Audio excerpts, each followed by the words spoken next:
बुला लीजिए मेरे आका मदीने में, मुझे भी अब बुला लीजिए। बोलो ना अल्लाहुम्मा आमीन। महकती गए और आगे जिनसे आका आप हैं गुजरे, महकती गए और आगे जिनसे आका आप हैं गुजरे, मुझे भी उन गली की मुझे भी उन गली की में रहने की जगह दीजिए। बोलून अल्लाहुम्मा आमीन, जोरे बोलून अल्लाहुम्मा आमीन। सदकाए नबवी, दोनों जहाने सुल्तानेर ओली गलिते घुरे घुरे यदि मौत হয়ে যায় তো নবীর ওসিলা আল্লাহ না জানি আমাদেরকে জান্নাতের মেহমান বানিয়ে নিতে পারে। मेरे आका मदीने में, मुझे भी अब बुला लीजिए। मेरे आका मदीने में, मुझे भी अब बुला लीजिए। सल्ले अला सय्यदिना मौलाना मुहम्मद व अला आले सय्यदिना।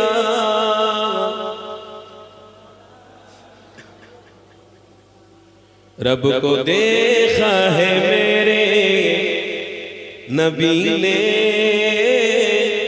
रब को देखा है मेरे नबी ने, और किसी ने भी देखा नहीं है। अल्लाह के কে দেখেছে? নবী ছাড়া কেউ দেখেছে? কেউ দেখেছে? কোন নবী দেখেছে? रब को देखा है मेरे नबी ने, और किसी ने भी देखा नहीं है। रब को देखा है मेरे नबी ने, रब को देखा है मेरे नबी ने, और किसी ने भी देखा नहीं है। सबसे पर्दा है मेरे खुदा का, और मोहम्मद से पर्दा नहीं है। सबसे पर्दा है मेरे खुदा का, और मोहम्मद से पर्दा नहीं है। रब को देखा है मेरे नबी ने, और किसी ने भी देखा नहीं है। लाए ईमान उमर जब नबी पर, लाए ईमान उमर जब नबी पर, बोले आका के कदमों में जाकर, मिल गया है मुझे कमली वाला, मिल गया है मुझे कमली वाला। अब ज़माने की परवाह नहीं है, मिल गया है मुझे कमली वाला। अब ज़माने की परवाह नहीं है। এত কষ্ট করছি যদি নবীর দিদার হয়ে যায়, জামানার দরকার আছে।